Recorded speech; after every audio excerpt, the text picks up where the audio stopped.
With this, with the sanctions that they've put on Russia, I mean, Biden came out and said, that the sanctions, don't deter anything. And yet they put these sanctions on, and inflation is skyrocketing. It was going up before then, and now it's out of control. Well, it was going to be out of control anyway. I mean, now I think they have a scapegoat where they can blame it all on. But Putin, you can blame Putin for a lot of things, but U.S. inflation is not one of them. We're creating the inflation ourselves. It's the U.S. government, it's the U.S. Federal Reserve.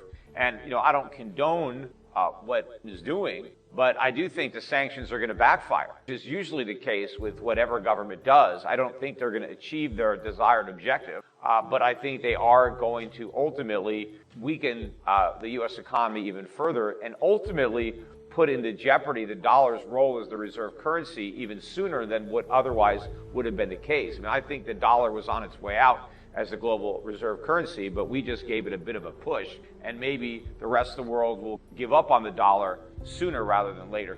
Well, now that China won't come out against Russia, and the two of them are uniting more and more, and India won't come out against Russia either.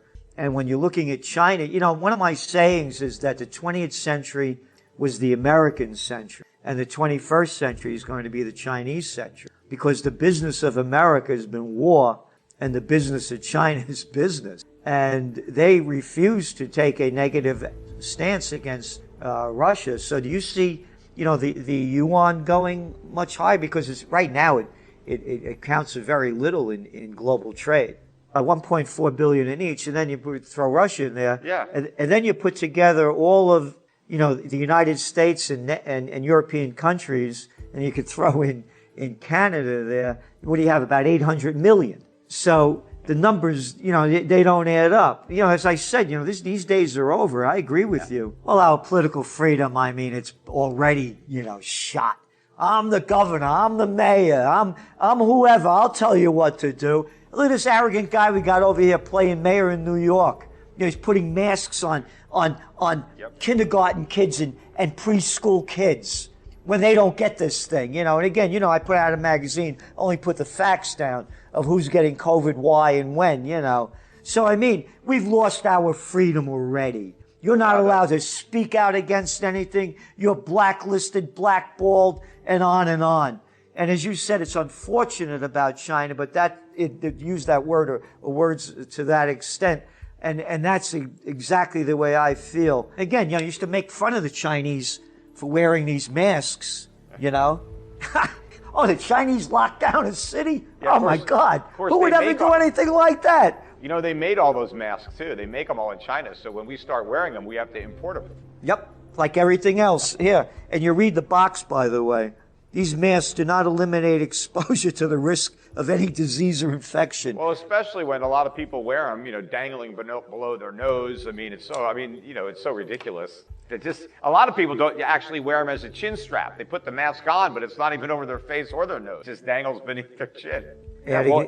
Pushing more, costing more, and as we're earning less. Your analysis and overviews are really sensational. Thank you so much. And, people should really understand this as you're putting it out there and you're bringing, the whole picture together. Another part of that picture, by the way, you're talking about going off the gold standard in 1971.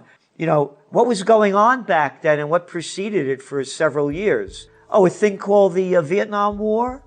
Oh, yeah, you remember that one? That's when things really started to change. And then we started really going into debt. And they really started to print money. And then inflation really started to take off. In 1971, the Treasury Secretary was John Connally.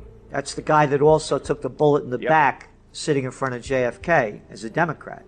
And he wanted to meet me back in 1992 because in one of my books, Trend Tracking, I had forecast that there'd be a new third party and someone like Ross Perot would be the candidate. So I went down to Dallas, and I have a photo of me, him, and his wife Nellie in front of the book depository, the first time back since the assassination. As we're walking back into the Anatole Hotel, he looks at me and he said, I read your book. He said, it's a fine piece of work. He said, I know your heart's in the right place. He said, well, you don't have a clue what's going on, and neither do the American people, because if they did, there'd be a revolution. Again, this is the guy that was the Treasury Secretary when they took us off the gold standard.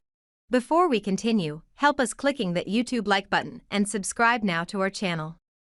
This shows the algorithm that you valued this information. And it helps us spread that message. Sharing is caring. And now, let's continue. I have bad news for you. If you're not rich by now, you're screwed. And if you're in debt, you're even double screwed. How so, you might wonder? Well, the sad truth is that you're working your whole life to make someone else rich. The mega corporations, the banks, the politicians, everyone is getting richer. They get your money. And what is even worse, they get your time, they get your life. You are not even in a rat race, you're in a financial prison. But what could a solution for you look like? Honestly, I don't know, but I know what a solution for me would look like. It's very simple. I use whatever money I have and I multiply it with 1,000. This could make my life much easier and probably yours as well. If you have $1,000 available and multiply this with 1,000, I believe that this could solve some financial issue for the one or the other. Of course, if you're ugly, you would have to multiply it with much more than 1,000. My name is Markus Dan, and this is what I decided to do. I decided to 1000x my money. This is not a joke. I know what you may be thinking. What is this guy talking about? How should this work? This is not possible. Well, I made a detailed video where I laid out my plan. And some clever folks might even want to look at this plan and copy it and do exactly what I do. This is just a little hint on the side.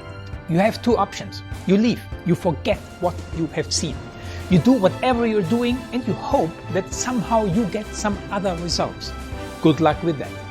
Or you click the link below the video. You enter your email address because I'm not showing this to everybody. You at least watch my video on how I plan to 1000x my money. The choice is yours. Make the right choice. Join me. See what a different future you could have. See at least how I intend, how I plan to do the 1000x. So click on the link below, enter your email address, and I see you on the other side. Your Markus Dan.